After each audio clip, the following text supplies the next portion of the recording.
乡亲啊，你捌照顾过住院的至亲无？当至亲破病，唔哪会烦恼食来照顾？若是24小时请看护，一工的费用就将近3000块。一个人破病，真有可能拖倒着规家的经济。2022年的年底，卫福部以健保支出，伫全台湾40间的病院推动住院整合照护的试办计划。这项计划是由病院聘用到照顾服务员，以一对多人的方式来照顾病人，那会当免除掉家属陪病的困扰。民众支付的费用是为0块到1050块不等，大大来减轻着负担。这项伫欧美早就已经实施真侪年的探病无陪病的文化，伫台湾会通无？也有照顾服务员的加入，以后是毋是袂过劳血汗咧？食来照顾你我的未来，咱做伙来看采访小组的分析报道。看护第一个越来越难请，请不到，我们家属只好自己请假，轮流请假照顾，直到有看护来。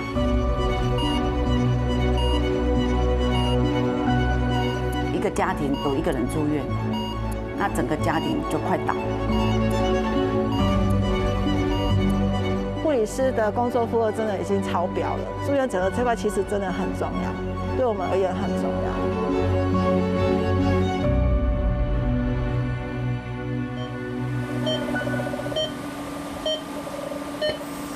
目睭刻刻，点点啊倒伫病床顶。65岁林老先生连喘气都真吃力，这日刚是伊入院的第19天。这位林北北当初进来的时候，是因为肺炎跟那个支气管炎，大部分的都是要全依赖。全依赖就是没有办法自主，就像我们的红绿灯，它就是红灯就是完全静止的，就是长期卧床，周边的所有翻身拍背都需要辅助专业人员来协助。长期倒伫病床顶，林老先生的身体真虚弱，治疗肺炎了后，生活更加是无法度自理。在2月27号 X-ray 一直有双侧肺那个浸润在，阿姨就是加强翻身拍背这个部分这样子，然后床头抬高这样子。护理师交班的时间，50岁李婚前对伫边仔，有20多档照护经验，捌做过机服员，即摆伫病院做照护的辅助员。老公来哦，大胆哈！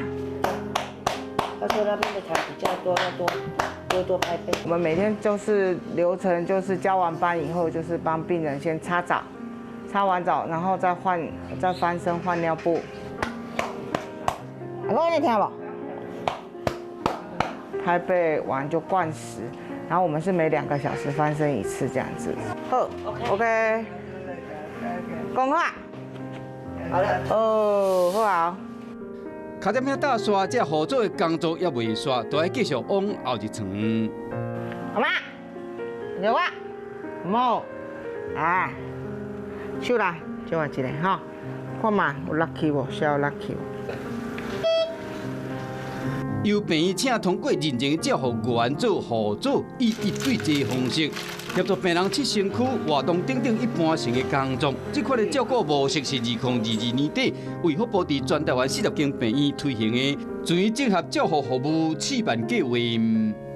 家人住院这件事情，几乎是每个家庭都会面临到的痛。现在的这个计划，就是有一点，就是把这个工作专业化了，把一个病人进来做治疗的整个过程要完成，而那个过程应该包含他的预后，就是他在医院里面静养这个阶段到回家前，应该都是包含。那我们最常发生的一件事情，可能就是老照顾。那我们曾经有过97岁的照顾98岁的，那其实不管是他的体力，或者是他的一些学习、一些照顾技能方面，相对的都会比较弱。那可能会因为这样而导致了他的住院天数延长。有看到民众照护的需求，2022年卫福部编列3亿的健保预算，推动入院整合照护服务。病患入院期间，家属唔免陪病人，大工只需要负担1050块以下的自付额，唔若减轻负担，更加使降低院内感染的风险。医疗分级分工嘛避免医护人员伤过操劳。采访到一半，林老先生的身体雄煞出状况。阿公，那个哎，他好像有在抽动呢。你 O2 要往上调吗？不要，他血氧是够的。初步判断林老先生阳性发作，加在合作第一时间及时发现。那我现在是中午的，跟专科护理师讲，目前中午等一下12点的抗癫痫用药，其实对他来说用量是够的，所以我们就先给。哦，好，现在先给啊。对，现在先给。好，先吃药啊哈，医生讲，牛奶先较等的，卖较等再搁啉。如果在过去没有这样子一个住院整合计划的话，或许是家属他自己必须来照顾，或许他必须请1对1的照顾。那对于家庭的生活还有一些经济，其实是一个很大的负担。好啦，休一个，等下就好啊。哦，系啊，来困者哈，好。有这样子的一个辅助人力进来的话，其实跟护理人员是一个团队合作，一个分级照护、分工照护，那其实是对护理人员的工作是可以相对减轻的。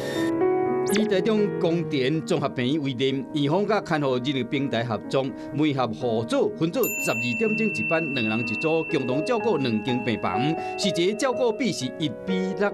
如果依照无同款的照护的需要，另外备份。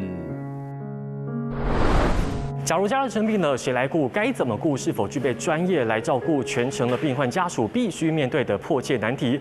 根据家庭照顾者总会的统计，有85.6%的民众对如何照顾好病患感到困难或是焦虑，甚至有39.1%的民众表示，他们的家人曾经为了照顾如何分工或是费用如何分摊而伤了和气。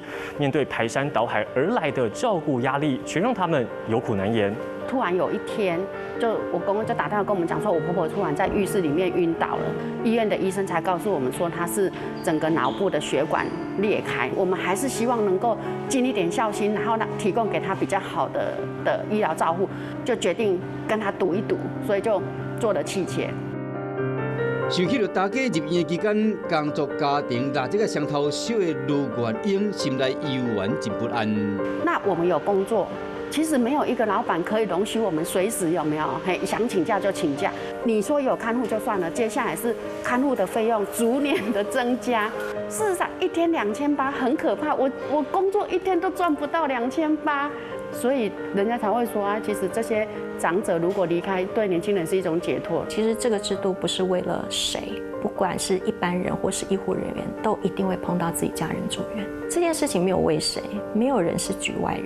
帮忙创造病院家属甲病患三赢，入院整合照护，伊的当初的概念其实是来自一段伤痛的过去。围起黄色警戒线的和平医院，只有必须执勤的警察大哥站在门外。除此之外，没有人愿意在这个时候经过这里。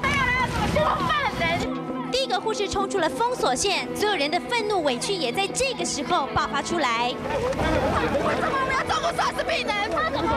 我们没有染病。2003年那时候 SARS， 大家对 SARS 很恐慌，然后再加上呢，在医院里面照护员因为趴趴照导致很多院内感染，大家就看到说整个医院的管理必须重新做一个改革。SARS 风暴平息后，台北市联合病院要领先推动专职照护加强聘制度。专职照护由病院培训合作负责病患的照顾工作，不过院方的债务压力真大，一直都无法度推行。而强聘制度则是由真热病患共同请一个看护，不过家属无一定会照顾的需要无同款，造成院方管理的困难。一直到2019年新冠疫情爆发，如果全民看到迫切的需要，这一次 COVID-19 的疫情比 SARS 来的严重，且持续更久。我们必须要跟很多病毒共存的时候，过去这一块照顾的能力是严重的不足。那由病人家属来做也衍生很多的问题。光是靠爱心其实是做不了事情的因为这里面其实还是需要专业。病房助理，病房助理，人力不足，人力不足。2023年2月23日，住院整合照护计划举办第4个月，台北市立联合病院做合作的病房助理行上街头。他可能先去 A 床，然后就是先灌食，灌食之后可能就是护理站电话就来了，就是说，那个隔壁床的要去做检查，麻烦你把他送过去一下，因为现场没有人。快一点就陪他等，如果慢一点可能就冲回来，然后继续做下一个，可能就是换尿布。对，所以他们的一整天其实就是在病房里面跑来跑去，跑来跑去。面对指控，院方强调照护比是1比5，人力的配比并无不足。要不工会讲，病院计算方式是人甲病床的比例，若是20位病患配4位病房助理，以人数来算，照护比是1比5，大概敢若合理。要不实际情况是4位病房助理分做日班、小夜甲大夜3班，加上一日休困，每一个班别每一位病房助理都要一个人照顾20位病患。唔那工作量应付袂起，嘛影响到病患的权益。不愿意聘到足够的人来照顾这些进到医院里面的人。讲难听点，就是你是居心叵测，你是为了钱，然后拿人命开玩笑嘛。人力的难题要怎解决？台大病院另外有解决的方法。我叫谢芳文，那目前是国立台北护理健康大学的护理系学生，然后目前是学士后3年级。那我担任护佐的时间大概1个礼拜了。早安，待会我协助你下床厕所好不好？实习完，然后中间要考护理师执照，中间有一段空窗期，然后又担心说就是会生疏一些技术，然后就是来找到这份工作，边复习可以一边读书这样子。因应住院整合照护，台大病院新请17位护佐，总共5位有护理专业，面对病患多变的病情，麦当适时发挥。其实我也知道这是一个事实，照服员不好找，找不到照服员，那我们就自己来训练。那我们就发现，如果有些护理背景的，他其实是容易沟通的。他如果毕业以后，其实我们很多没考上证照的，其实可以让这一群人，好，他不用在补习班补习，他实际上可以到医院来工作，又可以赚钱，又可以实地的学习。我觉得，我们让这个教育不浪费。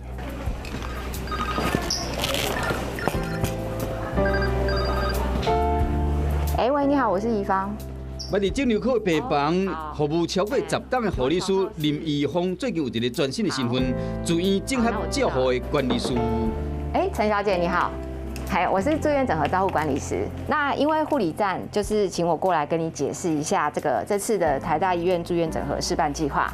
对，那不知道你有没有听过？管理师的话，因为他这是一个新的规划，所以这个角色之前是没有存在的。那是因为这个因应，所以衍生出来的。从一刚开始的这些护佐的人员的招募，然后到训练，派班的话，我们也是要安排合适的护佐去照顾他们，这样子。就是从管理面跟临床面，其实管理师的角色功能是蛮重要的。这套由台大病院独立创造的系统，为多开始的病患评估收案、护佐的培训、工作品质的监督，到最后任务分配，拢由管理师一手包办。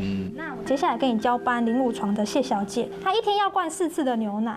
身体清洁的部分啊，大概每2个小时要帮她翻一下身，然后检查一下尿布。谢小姐你好。这个是我们今天负责照顾你的护佐，那我请他跟你自我介绍一下。夏姐你好，我是今天负责照顾你的护佐，我叫桂如。如果你有任何需要，记得跟我说哦。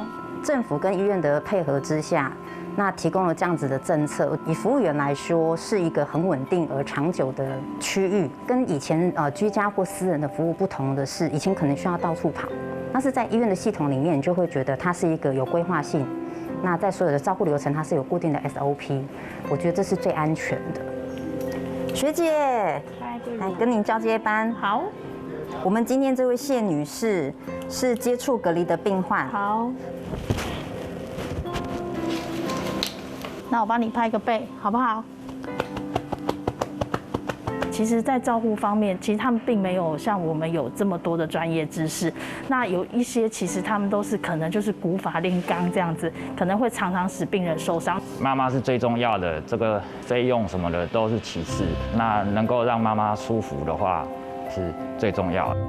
改变照护比传统的概念，病院依照病人的病况所需要的照顾时数，去弹性调整照护人力上适合的组合，找出上好的照顾模式。我们其实现在目前也在尝试着建立这个常模。那这个常模需要一段时间去我们翻身或者是灌食需要多少时间，然后再把这个时间加减一个误差然后就可以算出整个病房大概需要多少人，其实是有个公式的。因为人口老化、家庭结构的小型化、疾病的形态，会让这个需求越来越重要。护理师的工作负荷真的已经超标了，住院整合这块其实真的很重要，对我们而言很重要。过去台湾推动入院整合照护，上大的阻力对了做真济档的陪病文化，要预算要对倒位来。还是要回归到一个基本的问题。这个医疗照护不能又要马儿好，又要马儿不吃草。过去因为没有补助，普及率比较没有办法那么高，这个是一个很大的问题。你就稳定财源来讲，我认为一定要回到健保，不解决的话，大家都是输的啦。合作的卡手无够，安尼又个应该安怎补？以前的看护人力可能 cover 只有1/4，可是它只有1对1。是不是当它变1对多后，事实上它就可能可以涵盖到其他的？其实我们工会都觉得这个政策真的是非常非常的好。病房助理员的存在是有必要的，它可以减轻医疗人员的负担，同时也可以减轻家属的负担。